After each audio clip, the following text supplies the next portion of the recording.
Chapter 6. 3 Little Women. With their fresh plan now unfurling before them, the anti-tepid revolution found the old fires of determination rekindled within them. The possibility of ending the ridiculous reign was within their grasp, and they couldn't wait to be rid of it. Abrion spent any free time annotating their map and plotting out the route, showing the sailors exactly where they needed to go. They didn't like being told how to sail by a failed notion, but listened to him as patiently as they could. They were far more interested in Pippa the dragon, though Morland insisted she was kept away from their cabin. He had a little fruit tree in a pot by his bunk, which Pippa was desperate to dig in. None of them knew what kind of fruit it grew, and Morland wasn't one for straight answers.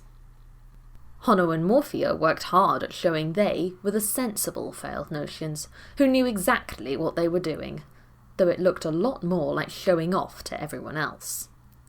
Annie and Dominator were both a help and a hindrance in their own way.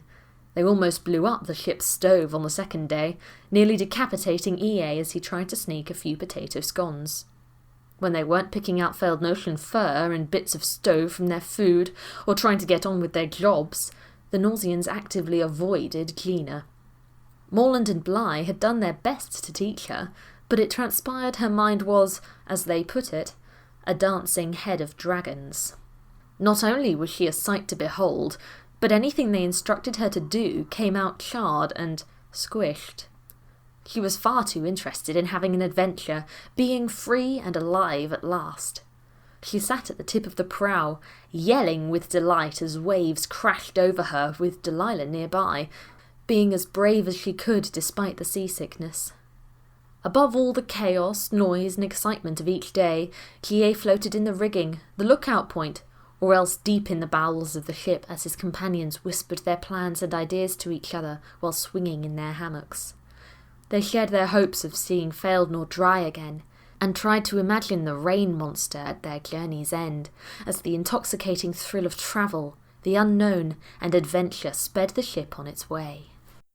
That isn't to say those early days weren't difficult for the failed notions. By the 5th day they had been travelling through an immensely thick soup of sea fog, making navigation almost impossible. This put all the sailors in a very bad mood, and by nightfall the novelty of adventure had definitely begun to wear off. That was why Abrion was wandering raggedly down the narrow passage towards the sleeping quarters at a very uncomfortable hour in the morning, having finally been relieved from his night's work. The long days and constant rocking were still new to him, and made him feel nauseous and tired. Bleary-eyed and yawning, he walked straight past the boys' sleeping quarters. Stumbling slightly, he only noticed he was going the wrong way when he made out a gaggle of female voices. In vehement Nausian tradition, the girls' sleeping quarters were set apart from the other failed notions. Gina, Morphea, Delilah and Annie had their own private cabin near the forecastle. The sailors insisted any idea of mingling was unquestionably improper. They slept in their own quarters by the stern, two to a cabin with doors locked against failed notions at all times. Realising his mistake, Abrion made to turn around, but as he did, the voices grew louder, and curiosity overcame him. I hate it! He heard Gina screech. Inside the cabin, Gina's hair was busy, eating yet another brush. Gina, calm down. The others will be trying to rest, Delilah calmly said, trying to placate her. But it's not fair! Gina yelled, trying to prise the brush from the jaws of her hair. I hate my new hair! Come on, Gina. Getting stressed will just make you lose control and you'll go into your element. Morphea grumpily chimed in. It's too long and it eats things! In that way it suits you. Morphea chuckled. Gina glared at her, but Morphea was impervious to death glares. Delilah sighed and attempted to rescue the brush from its prison. You're still getting used to your body. It took me a while to get used to being this height when I was brought back, Delilah said soothingly. Yes, but you're a grown-up. You're meant to be tall, Gina said through gritted teeth. You're a grown-up too now, technically. Morphea sighed. I know, but that's not the point. Gina, please, Delilah said. Besides, if you think carnivorous hair is bad, imagine what it's like for poor EA and GA. What do you mean? Well, they were in the same body for so long, it must have been weird to be suddenly apart. Delilah finally pulled the brush from Gina's hair. That's ignoring the fact that EA is now covered in scars and stitches, and GA doesn't even have a body anymore, Morphea added. Yes, but GA imagines himself into being. I can't imagine away my hair. Gina huffed. No, but can't you see how tiring it is for him? Delilah said, now plaiting Gina's hair. Now what do you mean? He constantly has to use up some of his mind to imagine his shape. If he doesn't, he won't look like anything. But he can look any way he wants to. He wants to look like himself, but he can't do that without using up energy. I wake up and like how I look, but GA can't without thinking about it all the time. Oh, Gina said thoughtfully. EA is also in a bind about how he looks, Delilah continued. If one day he decides he doesn't want stitches anymore, he can't just take them out. I suppose so. I know your hair bothers you, but you can cut it off if you really want to, and it'll grow back. EA and GA can't do something like that. What's worse is we don't know if EA stitches are painful or if GA is really self-conscious about being blue. I never thought of that, Gina said quietly. All done, Delilah announced, having finished Gina's hair. Thank you, Gina said, still in thought. What's that noise? Asked Morphea after a moment. Outside their room, Honno dragged Abrion back to the boys' sleeping quarters. He'd fallen asleep by the cabin door midway through the girls' conversation. When Abrion gently awoke, much later that day, the wind was whistling shrilly around the topmost heights of the mast. All the canvas had been gathered up and secured to the yard. The hull was groaning and creaking as if it regretted something it had eaten. Abrion peeped his head out the hatch and caught his breath as it froze in his mouth. Dense, silent snow was falling fast all around and gathered on the heads of a very nettled crew. Now Abrion understood why Pippa had been burrowing furiously into his spare clothes. Everything was achingly cold. Most of the sailors, along with their captain, were peering over the rail and murmuring seriously to each other. Honno, Delilah, Clea and the others were huddled on the opposite side. Abrion scurried over to join them, hands stuck under his armpits to stop his fingers being nipped by the wind. Are we nearly there yet? Dominator scowled at him. No, we drifted too far up the map in all that sea fog. Seaward says this is the Aurora wind. It's on its way towards home. You know, bringing all the cold weather with it for when winter comes in Feldnor. We've just met it halfway on its journey. Ooh! Squeaked Abrion. Well, how exciting! So this is where our seasons go when they're not in Feldnor. Well, winter definitely, said Delilah, her teeth chattering. There certainly isn't any summer nearby. And what's worse, Honno added, now the Aurora wind has met all the strange rain that seems to be everywhere, and it started snowing here. I think my fingers are getting blue, said Bligh, his cape wrapped tight around him. Although he couldn't feel the cold, seeing all his companions shivering made him come out in sympathy, and he subconsciously imagined he was chilly too. I really do hope we can get moving soon, he mumbled. That depends, said a voice possibly cooler than the surrounding snow, as Oola came over to them with arms folded. He had that particular look in his eye that the Feldnotians were quickly learning meant unpleasant things were headed their way. Depends on what? asked Danny. It depends on how quickly a group of willing volunteers can break this ice. Ice? Echoed Abrion.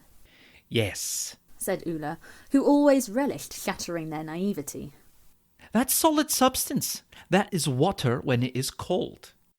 Last night, the currents took us into sea ice. Unfortunately, as we turned about, the wind was too strong for us to make any decent headway before the chill closed the ice around the hull. But not to worry, he added. Myself and the crew will begin breaking the ice closest to our hull. Meanwhile, I think you, and also you, he pointed to Hono, Abrian and Ie, shall head out and begin breaking the ice further away to give us room to manoeuvre. Why us? Blurted Hono, who did not think this fair. Oola looked at him as if the answer was obvious. Because you are lighter than us Nosians, better balanced with your tails, and are in need of something more constructive to do other than patronising us, complaining, or reading. Oola glanced at Ie, who immediately snapped his book shut. You'll be needing these, said Haidur, coming up alongside Oola with a sizable load of clothes. The sailors had been provided with supplies for all sorts of weather, though in truth they had never thought they would need all of them. And what about us? Said Gina. What are we supposed to do? Oola's lip curled. He loved victims who were willing. I thought the rest of you could either manage the weapons or help us with breaking free the hull. Why do we need weapons? Asked Delilah shrewdly, whilst Hono, Abrian and Ie rummaged in the piles of clothes and began pulling on thick trousers and gloves, all a bit too big, over their own clothes. Oh, in case of monodons, said Seaward. They get curious. All the failed notions looked at him. What are they dangerous? Said Abrian, his leg half in a trouser. Not very.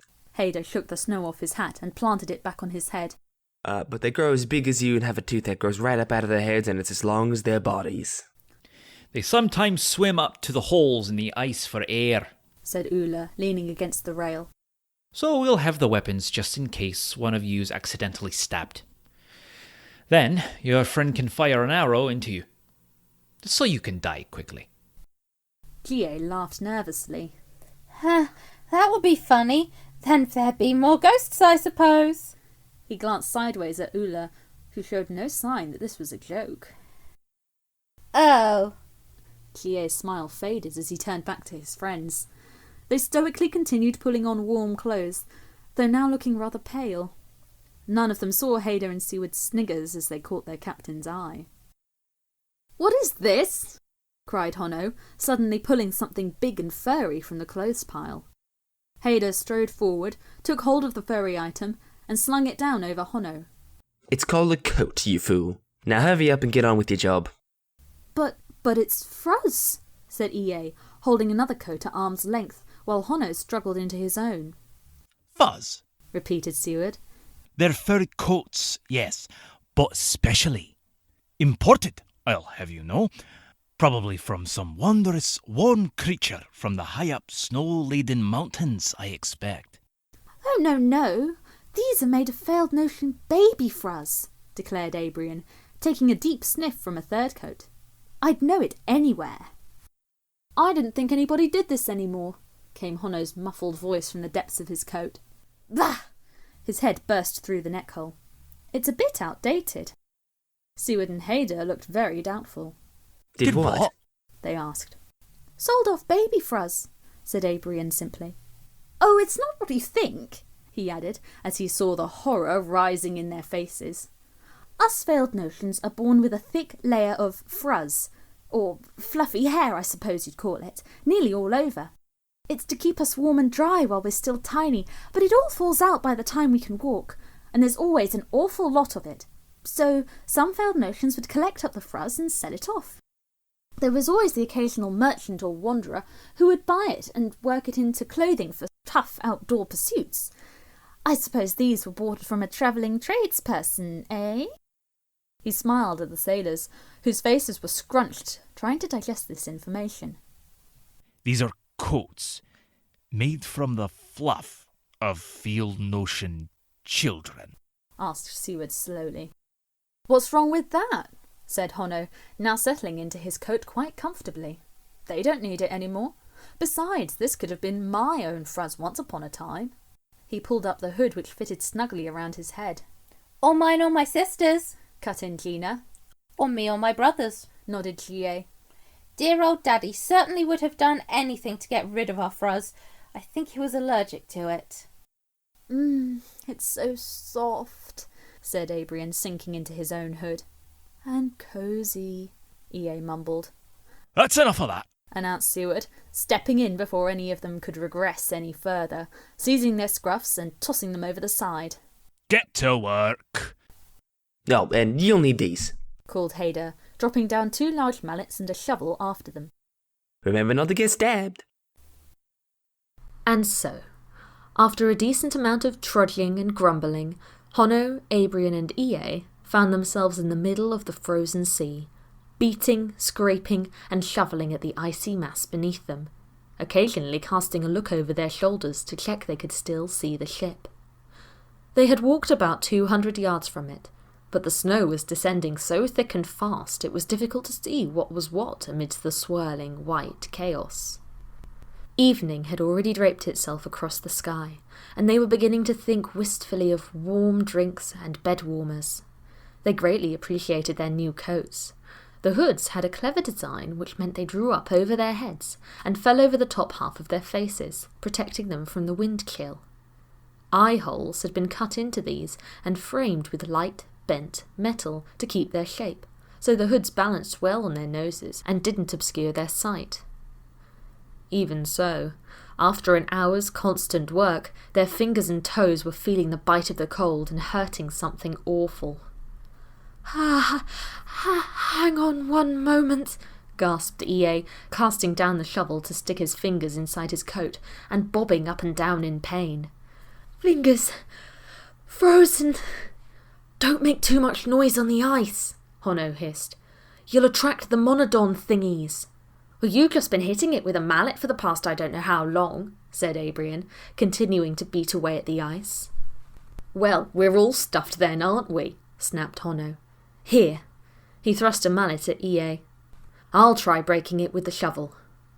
But EA suddenly whipped round, staring into the blizzard. Honno frowned and peered over his shoulder to see what EA was looking at. What is it? Can you hear what that is? EA pointed into the near distance. Both Honno and Abrian squinted until they saw a large, light grey shape sticking up out of the sea ice. Is it an iceberg? Suggested Abrian in a hushed voice. You know, large frozen waves that float in colder places like this. It probably got stuck in the sea last night, said EA. I think that's another one over there to the right of it, a bit nearer. There was indeed another equally large and indistinct shape, scarcely discernible in the gathering dark. Should we take a look? Asked EA doubtfully. It's just more ice. Leave it, said Honno, turning back to the patch they'd been working on and beginning to beat at the ground with the shovel blade. We have more, he struck hard, than enough, he struck again, ice to deal with. Crack! The blade thrust through the top of the ice and stuck fast, leaving the handle wobbling and completely perpendicular. Honno, you've given me an idea, cried Abrian, wheeling about and seeing what had happened. Quick, quick! EA, get your mallet. Honno, you hold tight to the handle and keep it steady. No, not at the top, along the middle. That's it, like that. EA, you've got the mallet. Good. I've got mine. Brilliant. Now, Honno, stay absolutely still. Oh, I'm not going to like this, Honno groaned, shutting his eyes. All right, ready? Said Abrian, raising his mallet. He caught EA's eye and mouthed, Be very careful. EA nodded, focusing hard. Now! Both Abrian and EA swung the mallets and struck the shovel handle as hard as they could. Honno let out an involuntary squeak. With a grating crunch, the shovel cut straight through the ice and shot into the freezing waters below. Woo! Abrian shouted. Look at that! Did it work? Asked EA, peering down at the hole they had made. Absolutely it did, said Abrian, dancing a little on the spot. Thank you, Honno, for the inspiration. Think nothing of it, came the reply, as Honno did his best to regain some of his composure.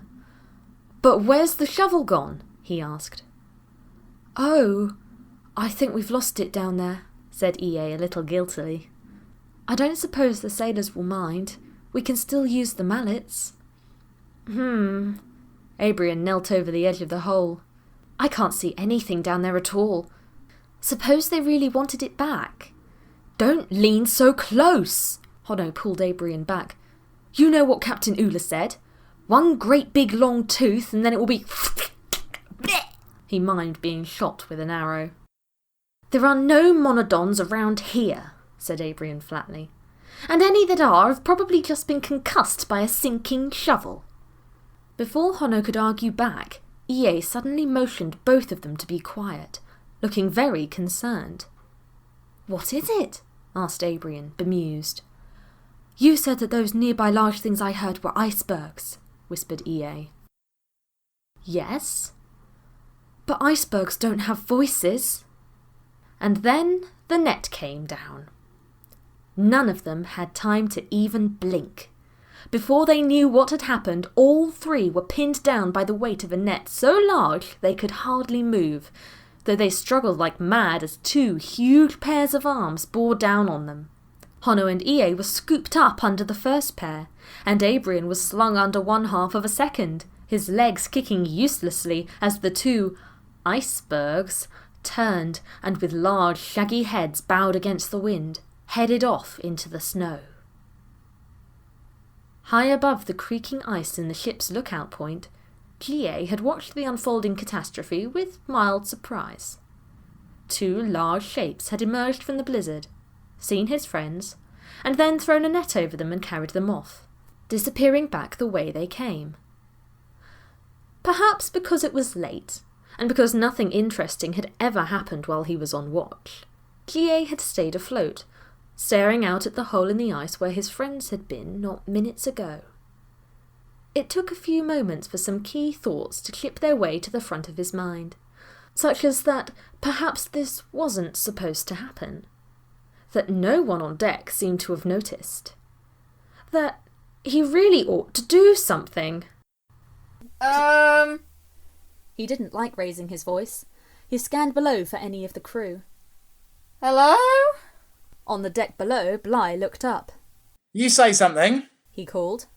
Bligh looked from the deck out to the ice and back again. You might want to get the captain. The wind blew the last of his words away. Bligh frowned. Bligh tried again, a little louder. My friends and brother have been kidnapped. I think we should tell the captain. Bligh shrugged, not hearing a word. My friends have been kidnapped. I think we should tell the captain. Why don't you come down and say it? Bellowed Bligh, cupping his hands over his mouth. Pardon! Why are you shouting? Asked Morland, wandering over to see what the noise was about. Our ghost is trying to say something, said Bligh. Both looked up into the rigging. From a distance they saw Bligh waving and pointing, getting more frustrated before finally folding his arms irritably. Never mind! I'll go sort it out, you tell the captain! And with that, he flew out of the lookout point and off into the night. Where does he think he's going? Asked Bligh. Maybe you needed the toilet, said Morland, grinning. Do ghosts go to the toilet? Said Bligh thoughtfully. You know, I don't know. Both stood in a haze of contemplation, staring after Bligh. It was only then they noticed the distant hole in the ice and the abandoned mallets. Bligh. Yes, sir? I think you should fetch the captain. Far from the ship, Hono, Abrian and EA were being carried further and further away. Their arms were pinned to their sides, and no matter how much they flailed and struggled, their captors took no notice. It was simply no use. In the end, their legs got tired from kicking, and they were left dangling pathetically as their abductors marched on. After some time, each veiled notion noticed the ice beneath them had changed. The massive footfalls of their captors had become quicker and more confident.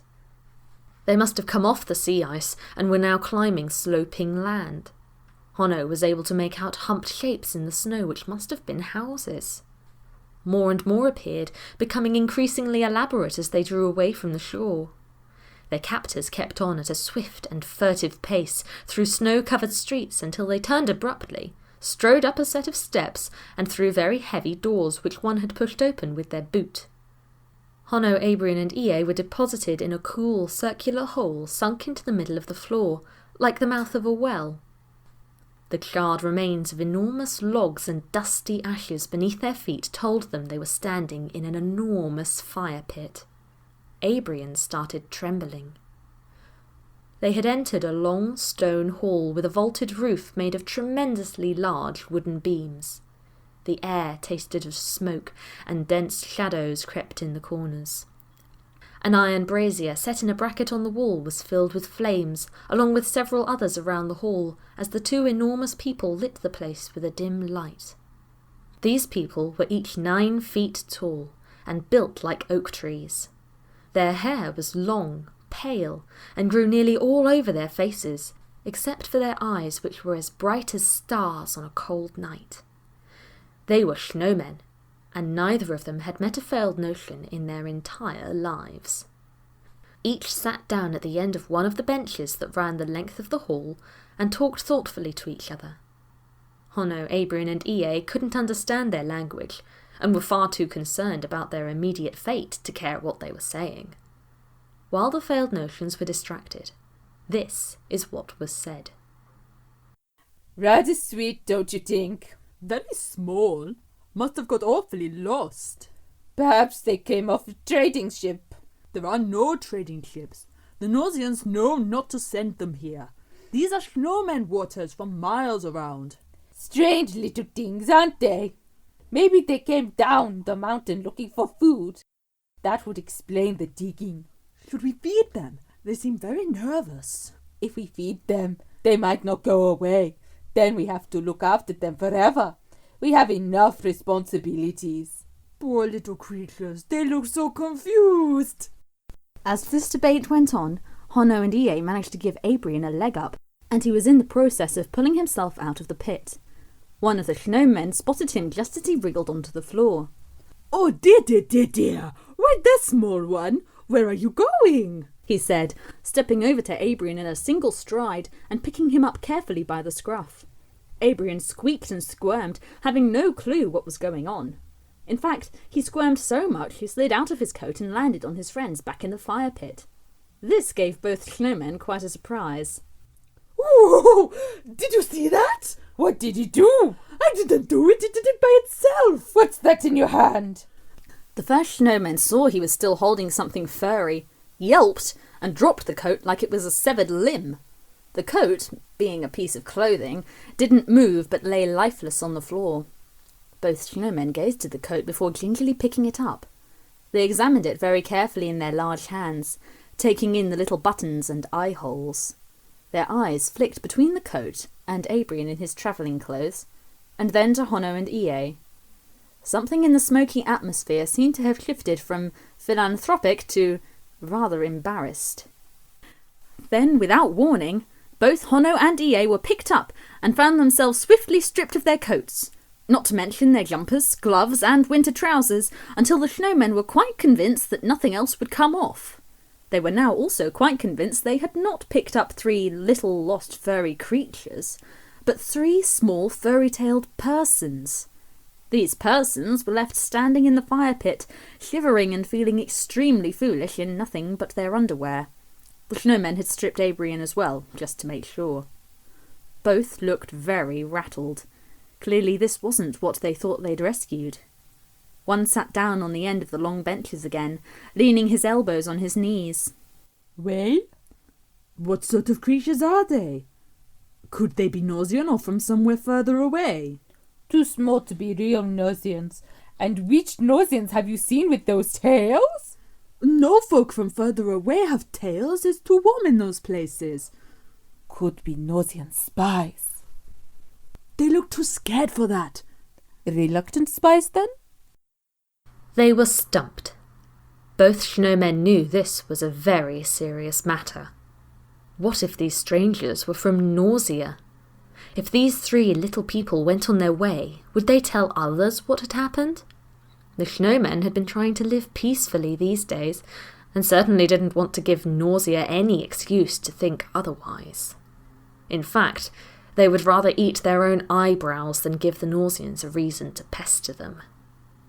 Not too long ago, when Nausea still had a king, there had been a short, uncomfortable war between the two lands. It had all started with a peace agreement. This had been Nausea's idea. They had felt very intimidated by the size and strength of the snowmen ever since they'd first met. Even though the snowmen had never laid a finger on any Nausean, the king and his officials didn't like having a neighbour with legs thick enough to wade through all their rules and regulations.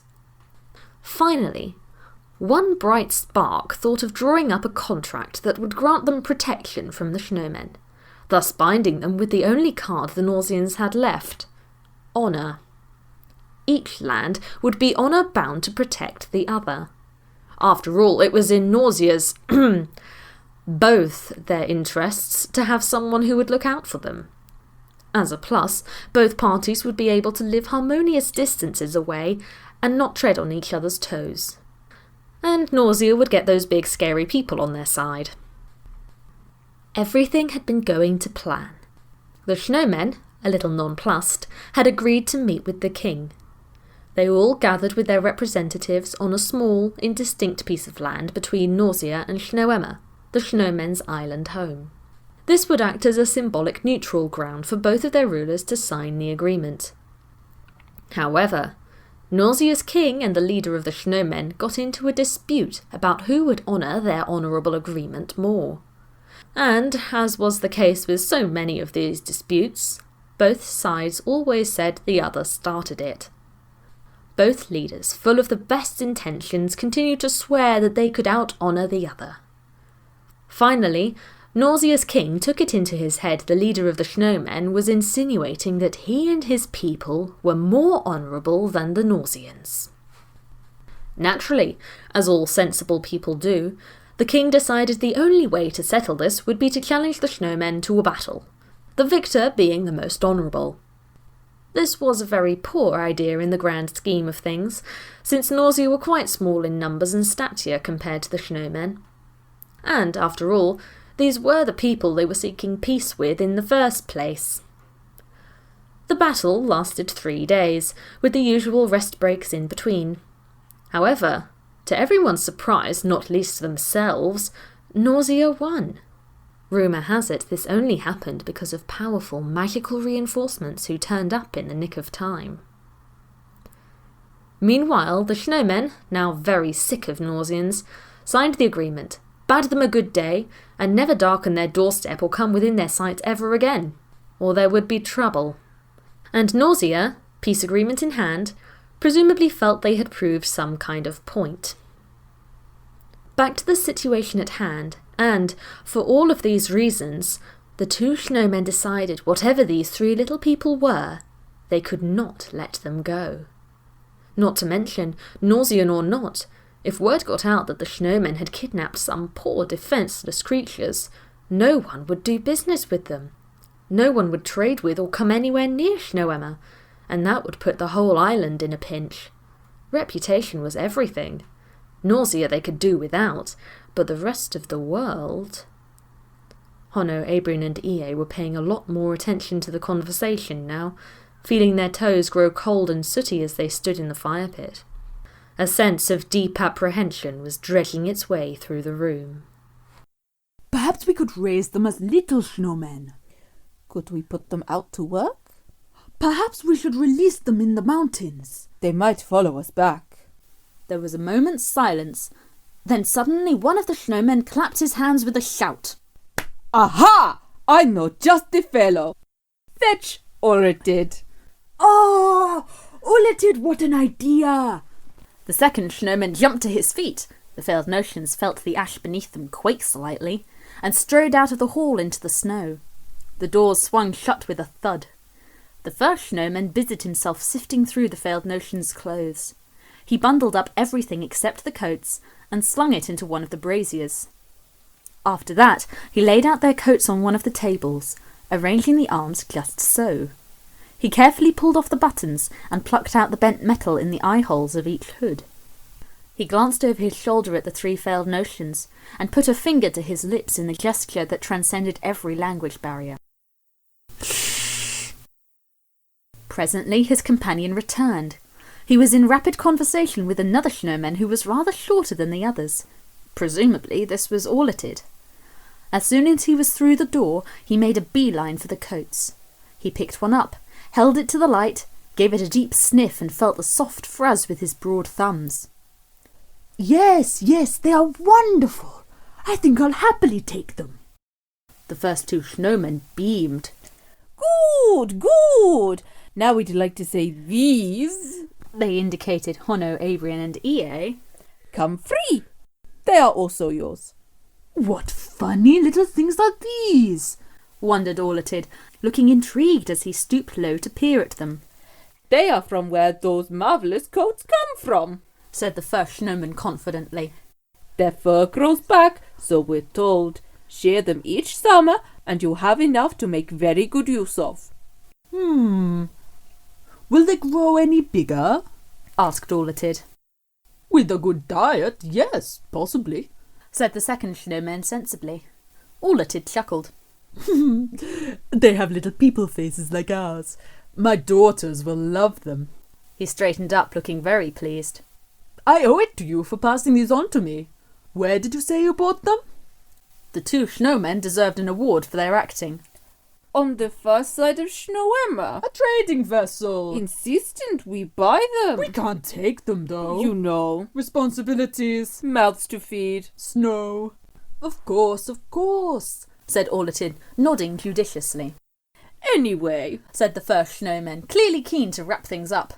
They are yours now. We will help carry them to your house. I'll take the biggest, said the second snowman, hurrying forwards. Quick as a wink, each failed notion was scooped up out of the pit and hoisted under the arm of a snowman. The thick doors were pushed open, and they were out in the snow again. The trio headed up a steep slope, winding through labyrinthine paths lined with snowmen houses that looked grey and solemn in the night shadows. Hono, Abrian and Ie were almost glad, despite their situation, of the huge arms that enveloped them. If you've ever been in the snow in nothing but your underwear, you'd be glad of any shred of warmth too. The snow stung their faces, and the air felt cruel and bitter in their chests. Meanwhile, the snowmen seemed hardly bothered by the wild weather, and carried on as though the blizzard was nothing but a mild drizzle. After around 20 minutes, they finally halted at another large door. This was shoved open, and the snowfall was cut short as they all entered Orlatid's house. The three failed notions were set down at the foot of ceiling-high shelves, stacked with a myriad of fabrics. There were rugs and tapestries too. Some were thick and moth-eaten, threadbare and well-trodden. Others looked like they were in the midst of being restored, laid out on wide workbenches. There were also threads, buttons, beads and ribbons, and what could have been a mannequin, though it was clearly designed for making clothes for someone at least twice the size of an ordinary person. The two snowmen and Orlatid carried on their hearty conversation, shaking hands, laughing, and making jovial promises of repayment, happy times, and the best of fortunes. Then the door swung shut as the first and second snowmen made their cheerful exit, feeling very pleased at their own cleverness, and dusting their hands of the whole business. The failed notions were left behind, quite disarmed at finding themselves who knew where, the newly acquired property of an 8.5-foot-tall cloth merchant. Far from help, far from the ship, and further still, or so it felt, from a warm set of clothes. What they didn't know was that help wasn't as far away as they thought. Each of the snowmen had been so preoccupied with talking and laughing that not one of them noticed the faint blue figure following them from a lofty distance ever since they had left the hall. Now Gie knew where his friends were, he waited to see what would happen next. He understood as much of the language as they did, and hadn't seen the goings-on in the hall. All he knew was that his friends had been carried into this house, and seemed to have lost their clothes. Typical, he thought to himself as he floated, barely visible by a window. Through the thick slats of the shutters he could see a portion of the room and its colourful trappings. Honno, Ie and Abrion looked very uncomfortable. Kie wondered if he should try and get their attention, but then the gigantic form of Orlatid blocked his view. Kie shifted his position and very cautiously stuck his head through the wall to see what was going on. Orlatid approached his 3 purchasers with a measuring stick and a little notepad. Despite the almost overwhelming urge to scramble away through any possible exit, Honno, Abrion and Ie's most recent trip through the snow had significantly slowed that instinct down. So Orlatid was able to record each failed notion's height, weight, and general condition. Even Ie, who had a bad biting habit, knew it wasn't clever to sink his teeth into fingers as thick as Orlatid's, as the snowman checked the condition of his teeth and jotted this down. Clearly this was the proper procedure for any newly acquired livestock. Orlatid then delicately scorched all these numbers onto wooden tablets, which he strung around their necks. When this task was complete, he arranged them into a neat row, then changed his mind and rearranged them, and then rearranged them again until their presentation seemed just right. He patted each one on the head and left the room without a word. They could hear his thudding footsteps disappearing into rooms unseen. For a long while none of them dared say a word. Honno looked as if he wanted the floor to swallow him up, while Ie was still trying to get the taste of hands out of his mouth. Abrion was staring blankly at the numbers on his tablet, his mouth forming silent words. "I'm how short?" This seemed like the perfect opportunity for Gie to make contact, but before he could float any further through the wall, a distant sound started in the further parts of the house. It was approaching fast, growing ever louder until it burst into the room in an explosion of skirts and long pale hair. The explosion saw the 3 failed notions, and promptly exploded some more. Oh, aren't they precious? Would you just look at how tiny they are? Oh, and Inga, this one has a little tail too. Why, they all have tails! Have you ever seen anything like it? Oh, I'd like the fair one! No, you can't, Grow. That one's mine. We agreed. Oh, could I keep the smallest? You must choose one each, said Orlatid, appearing behind his 3 daughters. The girls couldn't have been more than teenagers, but each was more than 8 feet tall. Couldn't we rotate them on a loan basis? I admire your business sense, Yossi, but no, my word is final, smiled Orlatid. Each one of you must look after your own little fuzzy. It would be very good for all of you to learn some responsibility. Now pick one, and remember, they must stay in good condition if we're going to get any more fantastic coats. Gie watched half amazed and half amused as the bickering girls picked 1 failed notion each. It was lucky, really, though none of his friends felt that way, that the girls spent the next several hours doting on their unfortunate new pets, because it gave him ample time to think of a way for them to escape. He was beginning to get thoroughly bored before the girls finally traipsed bedwards, yawning and dragging their failed notions with them. Remembering their father's instructions, each did their best to make a little makeshift bed for their pet in the corner of their rooms. Gie had to make an extra effort to stay hidden as he followed them, since the girls kept ducking into each other's rooms to compare. It was only when Orlatid warned them he would use their hair for making coats if they didn't go to sleep that they finally went quiet. At long last, Honno, Abrion and Ie were left alone, installed in modest piles of cushions filled with heather and sprigs of lavender, and, after what felt like a very long time, the house finally dozed into silence. Hours drifted by. Outside by the wall of the house, Gie shook himself awake. They must be completely asleep by now, he whispered to himself. Maybe I can chance a look? Choosing an appropriate spot, he peeped through the wall and saw he was in the bedroom belonging to the eldest girl. Abrion was sitting miserably in a corner, cushions piled around him and a little plate of food by his feet.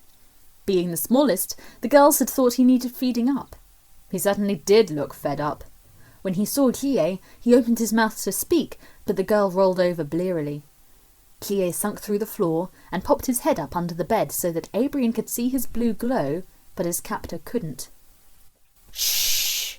You need to sneak out into the main passage, he whispered hoarsely. Then get to the biggest door. I've memorised the way they took you. It took a couple of tries, but eventually Abrian understood. Check the others first, he whispered back. Clea nodded and slid through the wall, searching for the other two. He spotted EA several rooms along. His hair had been plaited and replaited so many times it was kinked all the way to the ends. He was curled up in a ball, and was, remarkably, asleep. Something is definitely wrong with him, thought Clea as he did his best to wake him. This was so unsuccessful that eventually he got annoyed and went to find Honno instead, who was in the furthest room. He was sitting stoically with his back against the wall, looking resigned to his fate. When Clea poked his head through the wall, he merely looked round and said, "Oh, you're here, are you? That took a while." I can go if you prefer, said Clea angrily. "No," said Honno at once. "Please, no. I want to get out." All right, whispered Clea, motioning him to speak softer. But you need to follow my plan.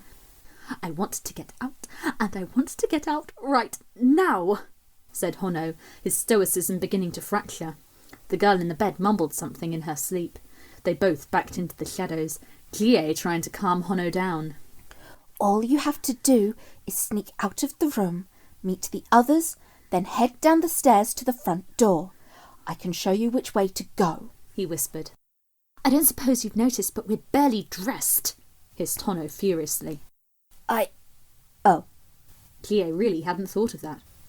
"I guess it doesn't occur to you. You don't even wear clothes." Excuse me, I wear a cape. "It's not a cape, it's got sleeves." It is what I want to say it is. The girl moaned and shifted in her sleep again. Her day clothes, that had been strewn over the bed, slithered to the floor. Both stared at the dress and skirts. The longer they stared, the more an idea took root. It was a desperate idea.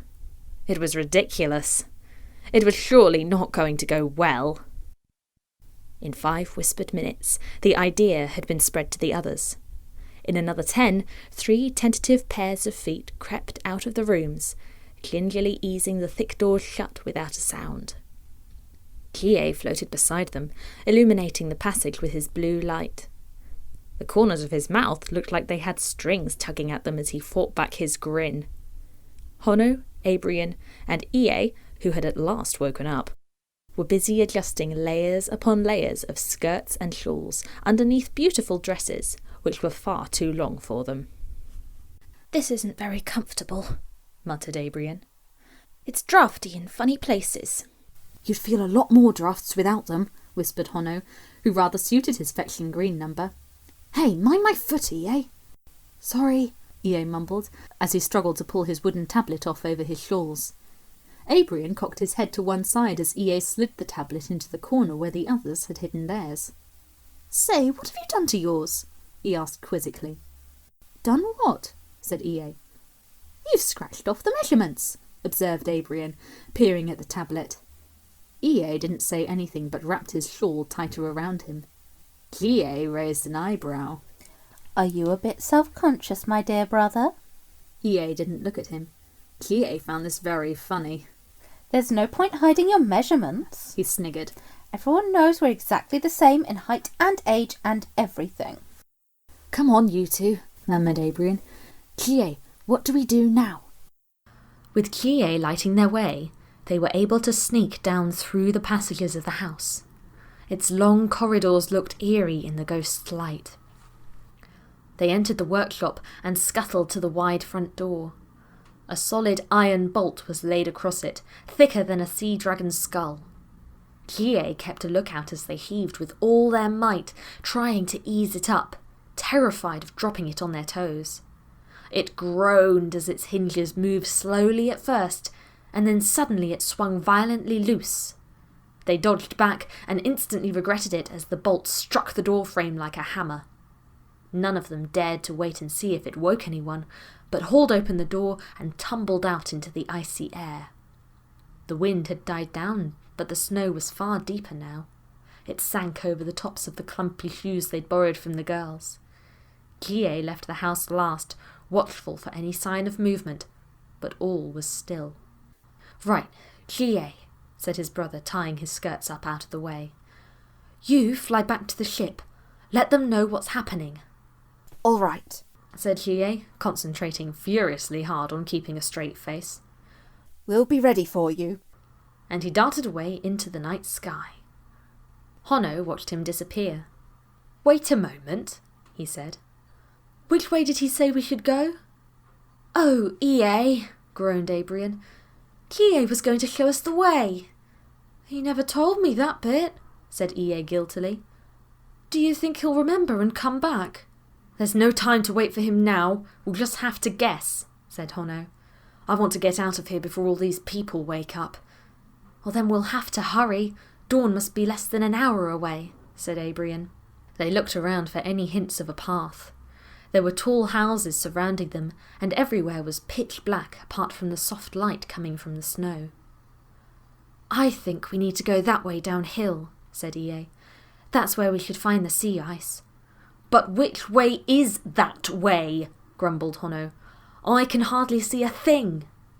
"Ugh, this way," said Abrian frustratedly, pulling them both along. Slipping and stumbling over the skirts, they scurried down the paths. Everything seemed utterly silent apart from the crunching of snow underfoot. More than once their hearts jumped as a hefty wedge of snow slid off a roof with a hiss and a flump. The path was definitely sloping down now. They had to be careful to walk on the thicker snow to avoid losing their footing. There was still no sign of the sea, and no sign of any snowmen, but with every passing minute the sky above was gently losing its inky blackness, steadily fading into deep blue. After nearly 40 minutes of walking, they were beginning to taste a new flavour of worry. What if they had chosen the wrong route? Had they gone the wrong way? All they could see around them were houses. At length they decided to try and get a better view of where they were. A short wander took them to the side of a large house that was set on a slight ridge above its neighbours. There they found a low wall near its front door. EA clambered onto this, and, after a slight struggle, Abrian managed to climb onto his shoulders. "Well," breathed Honno, who was on lookout duty behind them. "Is there anything out there?" Abrian adjusted the shawl he had wrapped around his head, then caught his breath as he saw what was before them. They were only a few 100 yards from the bottom of the slope. From there, the houses spread out onto flatter land, getting thinner as they reached what looked like a harbour, a long wooden jetty, and— "I see it!" he gasped. "It's the sea! It's still frozen, but there's light coming up on the horizon. We'll be able to see our way as we cross." "Can you see the—" Honno called, but a cascade of snow suddenly tumbled onto their heads. A window above them had been opened, and a snowman lady poked her head through, looking straight down at them. "Inga," she said. "Is that you? It's very early for you to be up, isn't it?" None of them dared move. She clearly thought Abrian was the snowman girl whose clothes he was wearing. Of course, since he was balanced on EA's shoulders as he stood on the low wall, together they matched the shape and height of Orlatid's daughter. He was still wearing the shawl round his head too. Unfortunately, some of the snow that fell when the window opened had managed to sneak its way down the back of his dress, making him shudder. "Why, look, you're shivering," remarked the snowman lady. "Surely you can't be warm enough in that summer outfit you've got on." Abrian had no idea how to respond. He shrugged pathetically. The snowman lady rolled her eyes, amused. "Teenagers, they'll never wear anything sensible. But what are you doing on the water trough?" There was silence. Abrian didn't know what she meant. As if to help him, the water trough decided now was the time to announce its presence. They were not standing on a wall. The water inside the trough was obviously frozen, but not quite enough to hold the weight of both EA and Abrian for much longer.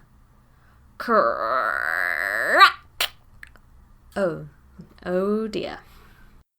Crunch! They had a few seconds' grace before the illusion of them being girls was shattered, though they gained a few bonus seconds thanks to the shrill scream that came from EA as his legs plunged into the icy water. Abrion toppled off his shoulders and slammed into Hono, who lost his balance and grabbed the nearest thing to hand to stop himself smacking into the ground. What he grabbed was a rope. This rope was attached to the largest doorbell they had ever seen, clearly designed for 9-foot-tall visitors. The rope snapped. The bell crashed and clanged. Hono also crashed and clanged as he fell over several brushes and tools leaning by the door. Caution was flung to the winds. The three of them fled, helter-skelter down the streets as shouts sprang from the house. Hono still had the bell pull clutched in his hand. Front doors were flung open as bewildered snowmen came out to see what the commotion was about. The first shouts they heard came from their neighbours, as 3 little figures in dresses whizzed past them. I saw them selling. 3 of them trying to climb into a house. They were in your house? No, I saw 3 tiny women. They stole my doorbell. They were raiding my house. Who's invading us? We're being invaded? We're being invaded! Battle stations! It wasn't long before half the village was tugging on its boots and seizing nets, fish hooks and mallets, pulling down barge poles, spears, and one very fearsome halberd from its honorary place over a hearth. Soon the snowmen were mobilised, ready to defend kith and kin to the bitter, icy end. "I don't know what they're so upset about," wailed Hono as the would-be invaders hurtled towards the harbour. "It was only a doorbell!" They screeched to a halt as they reached the end of the wooden jetty, turned, and saw an avalanche of snowmen descending upon them. Without a second thought, they hitched up their skirts, leapt onto the ice, and pelted across. In the distance, the vague shape of the ship began to emerge through the morning mist. The sun was waiting in the wings to rise, and the sky was now pale blue. Hono, Abrion, and EA ran as fast as they could, but the ice was coarse and treacherous, full of bumps and dips. More than once one of them fell, stumbling over a hidden wave. Abrion's ankle went from underneath him with a nasty twang, and he crumpled. Looking up, he saw the ship ahead, the lines being pulled taut and the sails let loose. They were almost there, but looking behind, the snowmen were catching up. Their legs were stronger and longer, and they ploughed across the sea ice like it was grass. Filled with a fresh surge of panic, Abrion scrambled to his feet and flew, half running, half hopping. The ice was beginning to wobble underfoot. The hard work of the ship's crew during the night and the growing warmth of the day had weakened it. It was steadily becoming more and more dangerous with every step. There was a commotion on board the ship, some sort of argument. Then a figure leapt over the side. It was Morphea. She landed hard on the tremulous ice, and cracks splintered in every direction. Unperturbed, she ran forwards past the 3 fleeing failed notions. She was charging at the oncoming snowmen, and a dangerous light was in her eyes. 2 more figures followed her, armed with crossbows. Abrion saw they were Haidur and Seaward, and they looked very harassed as they tried to keep up with Morphea. "Get back to the ship, now!" bellowed Haidur. Abrion, Hono, and EA didn't need telling twice, but he wasn't yelling at them. Morphea took no notice. She slammed her feet into the ice, throwing up a spray of snowflakes, putting herself squarely between the snowmen and the ship. "They're not going to stop!" shouted Seaward, pushing Hono up the rope ladder to the deck, but Morphea wouldn't hear him. The snowmen thundered forward. She was in plain sight. Her fingers flexed. Let them try to come nearer. The wave of rage bore down on her. They were 200 yards away. 2 more people leapt from the ship. Morphea clenched her jaw. 100 yards. They wouldn't dare. Morphea! 50 yards. Morphea!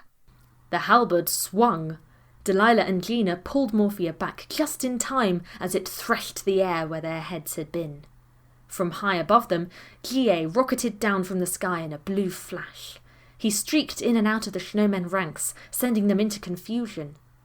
Wrenching her eyes from her prey, Morphea turned back to the ship with Delilah and Gina close behind her.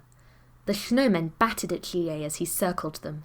He broke away and headed upwards again, back towards the ship as the wind began to fill the sails and the hull creaked. Unfortunately, the wind also caught the ship's flag. It proudly stretched itself out from the topmast, letting the Norsian colours fly in all their glory. Being the tallest, the snowmen were the first to notice. A howl of indignant fury swelled behind Morphea, Gina and Delilah, like nothing they'd heard before, and the fragile ice shook as the snowmen charged forward again. The girls ran. The snowmen hurled everything they were holding at the ship. All three girls quickened their pace. They had almost made it to safety, dodging the nets, barge poles, boots, and other missiles that were raining down on them. It was only a moment too late that out of the corner of her eye, Delilah thought she saw a pair of abandoned mallets lying in the snow. Then suddenly Morphea, who was running ahead of her, disappeared from view. She had fallen straight through the hole in the ice made only last night by her comrades. The shock of the freezing water hit Morphea like a brick to the chest as the waves closed over her head. She kicked with all her might, but her thick, heavy boots weighed her down, dragging her away from the surface. Hang on! Gina skidded to a halt and plunged her arms in after Morphea. She felt her grab hold, but then the weight pulled Gina's head and shoulders under the water. Delilah ran to seize her ankles, but was waylaid by the downpour of snowmen missiles. No! Honno threw himself back over the side of the ship and pelted over to the hole. He spotted a blur to his left and saw EA running as fast as he could next to him.